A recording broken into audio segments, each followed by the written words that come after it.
Bismillahirrahmanirrahim. Alhamdulillahi rabbil alamin. Wa bihi nasta'inu ala umurid dunya waddin. Wassalatu wassalamu ala ashrafil anbiya'i wal mursalin, Sayyidina Muhammad wa ala alihi wa sahbihi ajma'in.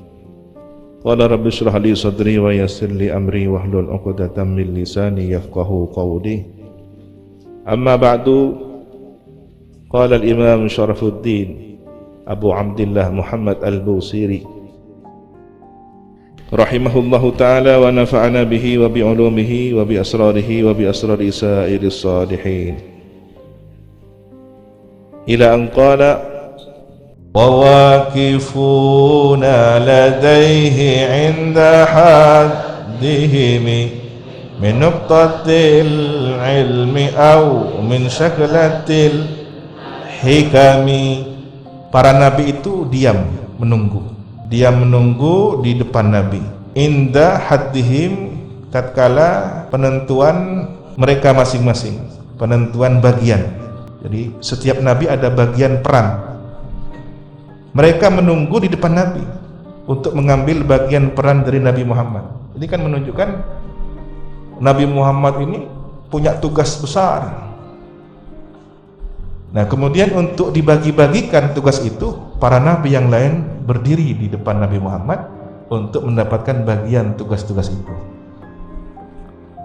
Jadi peran tugas utamanya Nabi Muhammad, tetapi kemudian diwakilkan kepada Nabi Adam, diwakilkan kepada Nabi Idris, Nabi Nuh, Nabi Musa, Harun, semua para nabi, Dzulkifli, semua ada peran dari peran Nabi Muhammad SAW sesuai dengan wilayah teritorial kenabiannya. Ada yang ditugaskan ke kaum Ad, kaum Samud, kaum Iram, ya. Ini yang kemudian hadis dari Abu Salamah, dari sahabat Abu Hurairah radhiyallahu an, mereka para sahabat bertanya, "Ya Rasulullah, kapankah panjenengan itu mendapatkan tugas kenabian?" Rasulullah menjawab, wa Adam bainar ruh wal jasad. Ketika Nabi Adam antara ruh dan jasad. Nabi Adam belum seutuhnya dalam proses kejadiannya, Nabi Muhammad sudah mendapat peran tugas kenabian. Lalu di mana Nabi Muhammad? Nurnya. Dalam riwayat hadis Abdul Razak, ya, awwalu ma khalaqallah nur Muhammad sallallahu alaihi wasallam. Maka selagi Nabi belum lahir dalam wujud ruhan wa jasadan, diwakilkan oleh nabi-nabi yang lain. Min nuqtatil ilmi aw min syaklatil hikami, dari titik ilmu atau dari syakal hikmah. Asal dari kata nuqtatil ilmi aika nuqtatin min ilmihi, seperti titik dari ilmunya baginda Nabi. Di sini ada tasbih, penyerupaan dalam istilah ilmu balaghah dengan titik huruf yang dengannya lah huruf-huruf itu dapat teridentifikasi, dapat dipahami. Oh, ini ba, ini ta, di atas titiknya 2, ini nun, dan seterusnya.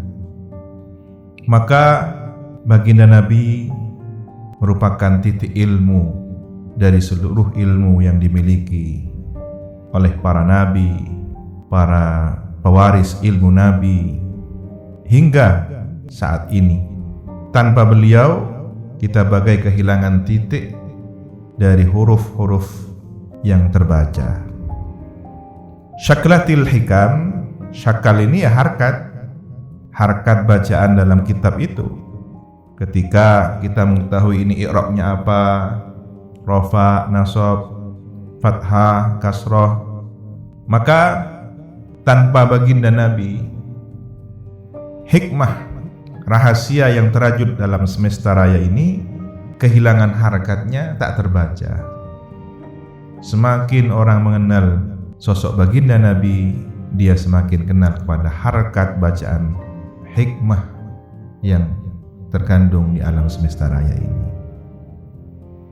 Fahuwallazi tamma ma'nahu wa suratuhu thumma astafahu habiban bari'un nasami.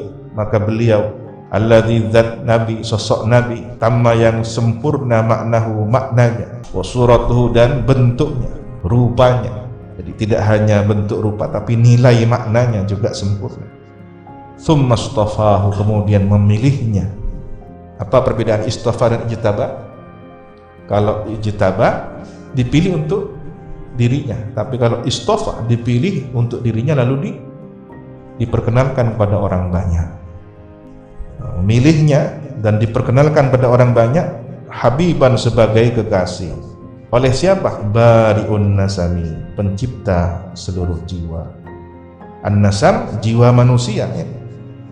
Jadi pencipta manusia Allah Subhanahu wa taala.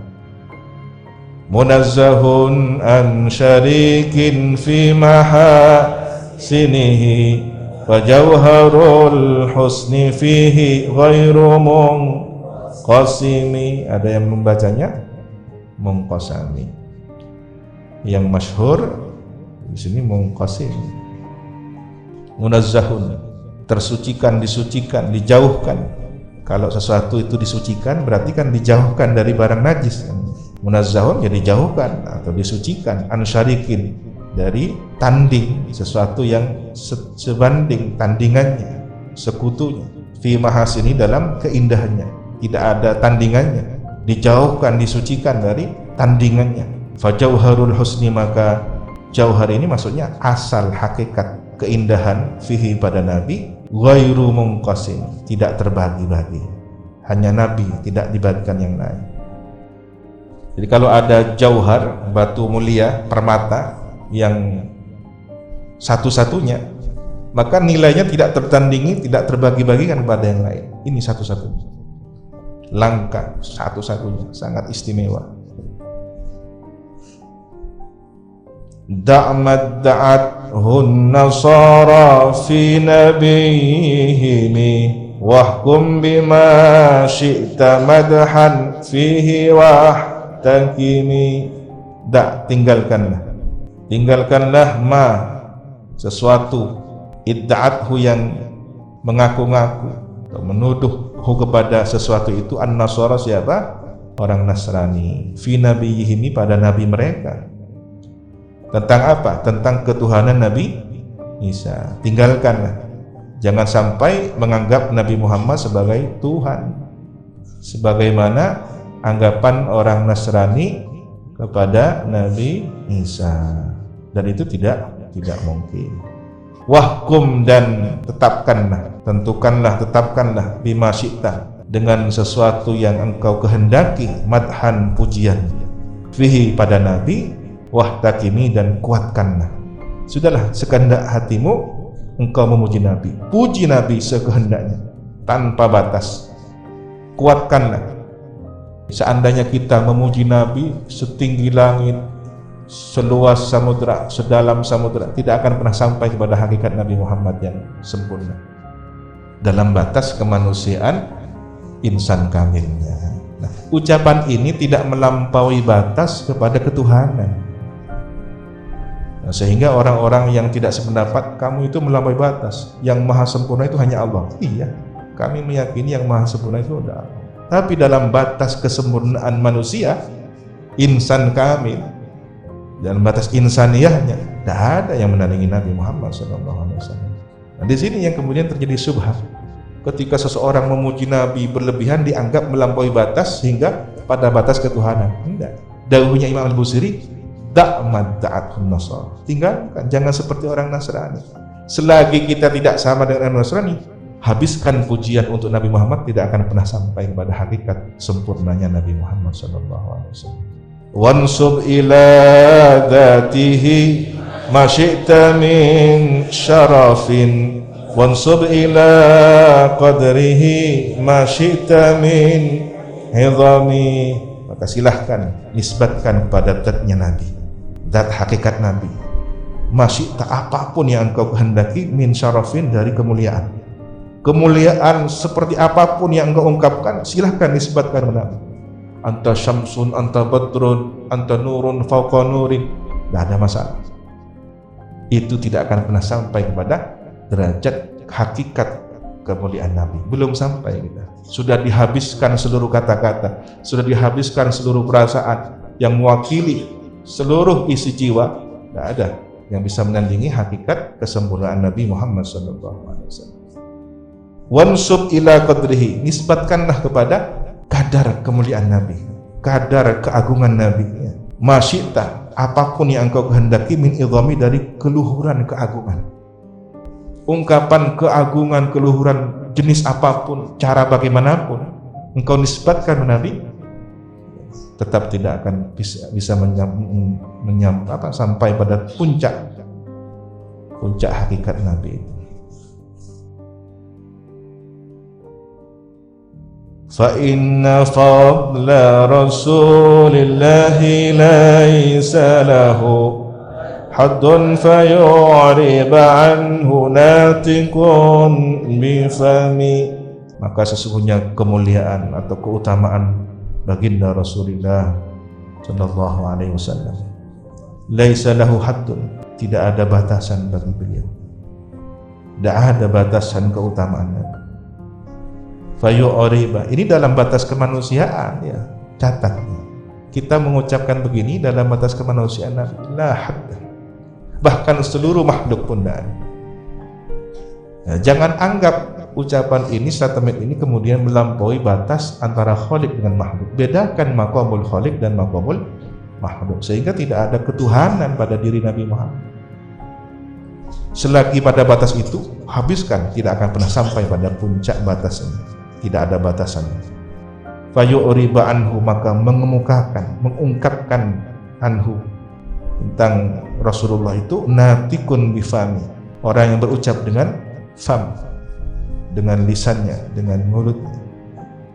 Jadi siapapun yang mengungkapkan keindahan, keutamaan Nabi dengan ucapan lisannya, ucapan dari keluar dari kedua bibirnya, tidak akan pernah sampai pada batasnya, karena tidak ada batasnya, tak terhingga. Subhanakallahumma wa bihamdika asyhadu an la ilaha illa anta astaghfiruka wa atubu ilaik. Wa sallallahu ala sayyidina Muhammadin wa ala alihi wa sahbihi wa sallam. Alhamdulillahi rabbil alamin.